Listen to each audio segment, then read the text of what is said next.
Hi everyone. So today I'm going to talk about something that's a little bit different, and I know it's going to be a little bit of an offset for my channel and what I was talking about, what I wanted to do on my channel. It's not going to be I'm not going to show you how to do anything today. So I kind of want to talk about something that I have. It's called lymphedema. And I've been having a lot of struggles with it, and I sort of looked up a bunch of different things, and I came across a lot of people's videos who have lymphedema, and they talked about it, and since I'm about to kind of go off and do something that I've never done before with my lymphedema, I guess this would be a nice place to kind of document it, I guess.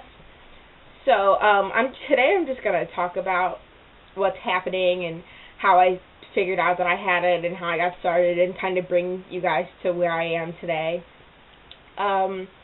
Let's see. I've had lymphedema in my left leg since 2009. And when I was younger, I was in high school in 2009, and it wasn't a bad thing. It was just something that I kind of dealt with.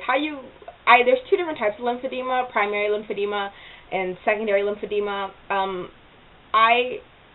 My doctors assume that I have primary lymphedema, which probably means that you're born with it, and then something maybe triggered it eventually, or something like that. And that's what I had.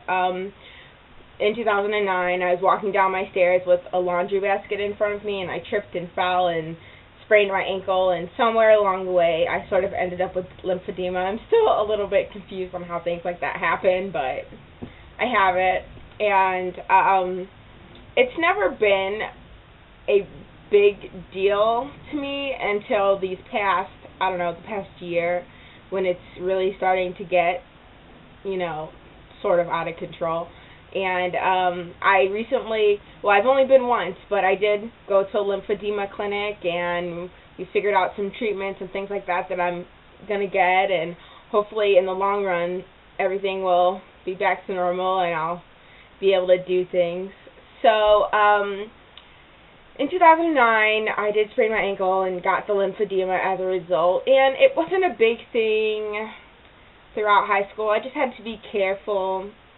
I remember in 2010 when I was graduated, I wanted to go to prom, obviously, and it wasn't hard, but I was so scared to shop for shoes. When you have lymphedema, it's significantly bigger than your other limb. So my left leg is bigger than my right leg, and so shopping for something that should be as simple as finding a cute pair of shoes for prom became twice the struggle. And it's just something, like, even today usually I wear like a 7.5 or an 8, sometimes an 8.5, it depends. But I buy 9.5 shoes because my one foot is so bigger than the other, and there's no possible way that I could fit my left leg into an 8.5. I always dealt with it up until this past summer, which is summer 2011. I got an awesome job to work at a summer camp in upstate New York, where the elevation is very high, and at a summer camp where you get bug bites every day, or you scratch your leg or something on anything. And although I had an awesome time and it was really great, I ended up with cellulitis, which is something that you can get from having lymphedema. And I had to come home, and I spent 8 days in the hospital, and it was horrible. Cellulitis is something, it's kind of like when an infection just kind of, I don't want to say lives, but it's kind of just on your leg, and instead of your body fighting it off, your lymphedema kind of just attacks it, and the cellulitis just gets worse and worse and worse. It was the most horrible time ever, and I hate it, and it sucks. And so after I was in the hospital on heavy IV antibiotics for 8 straight days. I saw an infectious disease doctor. It's just been, a lot of overwhelming things that kind of has led me up to going to the lymphedema clinic. In the summer, I didn't go to the lymphedema clinic. I just went to the hospital. I was in the hospital. I went home. I was home for another week, and then I went back to camp a week later. And even though I don't want to say that I shouldn't have gone back to camp, but it wouldn't have killed me to stay home because, I was having a problem with my legs. There are open wounds on my legs. You can't get cuts on your leg at all when you have any kind of lymphedema, I'm assuming. Whether it's in your legs or in your arms or any other place, getting a cut is just bad. I don't shave my left leg. I use Veet, and it just, you have to be so precautious. But when you have lymphedema, it can spiral out of control so quickly. So, and I learned over the summer what could really happen. It was the worst time. I had these wounds. I still have scars on my legs from where it was just like wounds of open skin, I guess, that just kind of feasted. It sounds gross, but it's true. And so after the summer, I was really cautious about my legs, and I learned, not to shave my legs, and I learned to be super careful about cuts. Before this, I had no idea that getting a cut on my leg was so bad, especially, in the atmosphere that I was at camp. It wasn't dirty, but, a summer camp, you get dirty every single day. And it's just a bad environment to be around, to be in.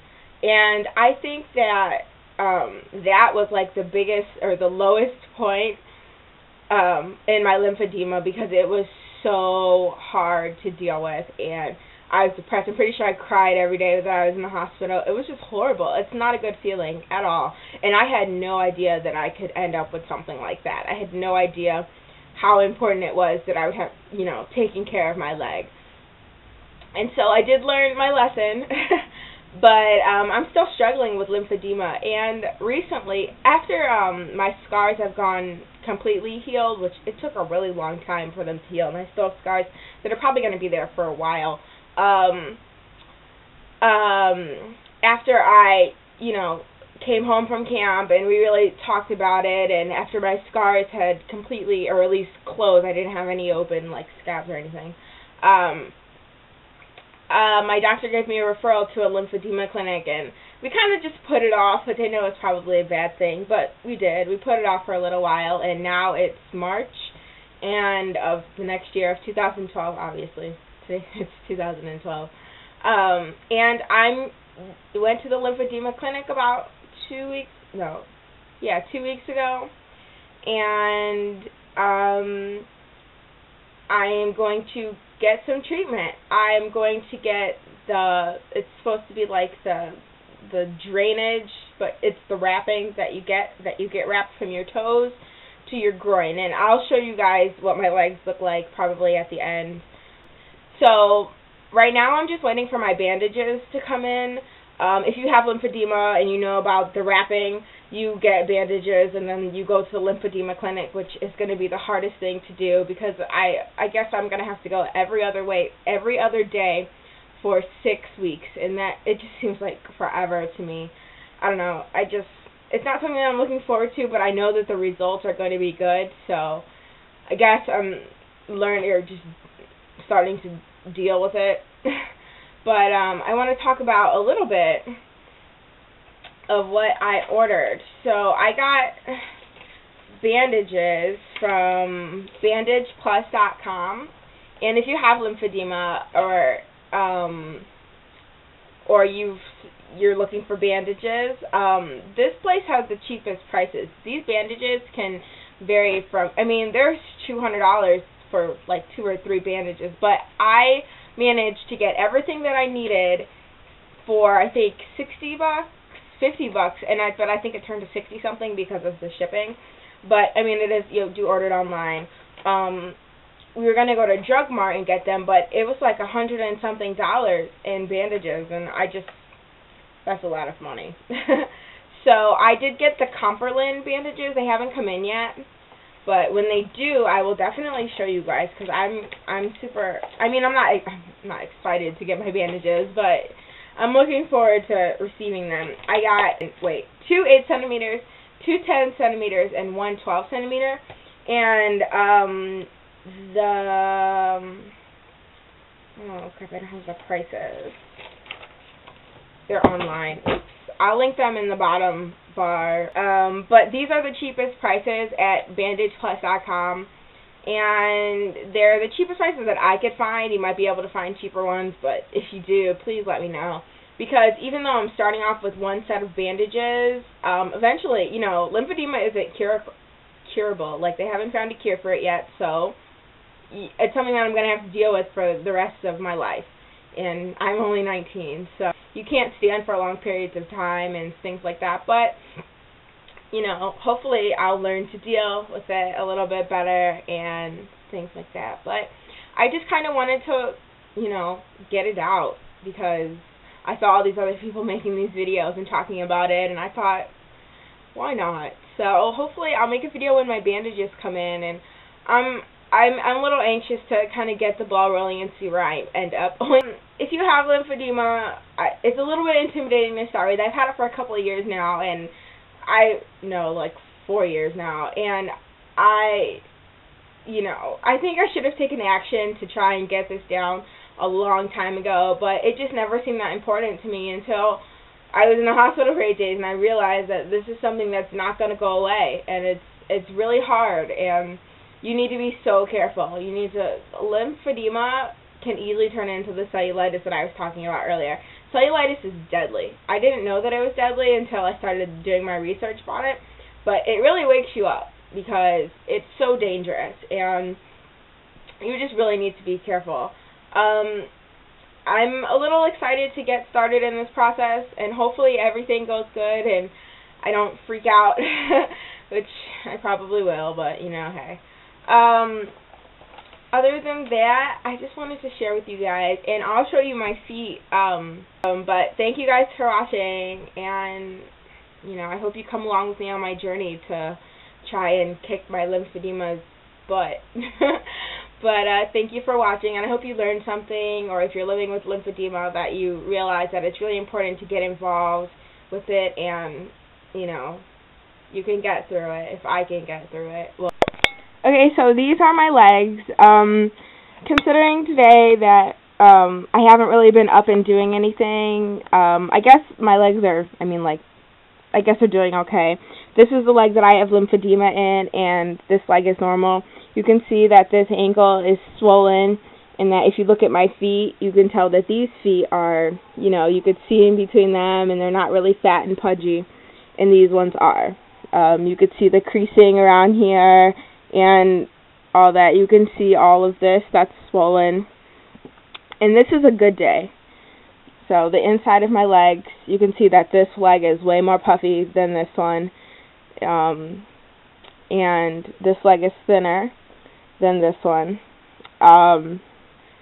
Today is a pretty good day, actually, considering that I haven't really been up. I've just been relaxing at home. The top of my foot is very puffy. It's very you could see my fingerprints in them, and this leg is flat.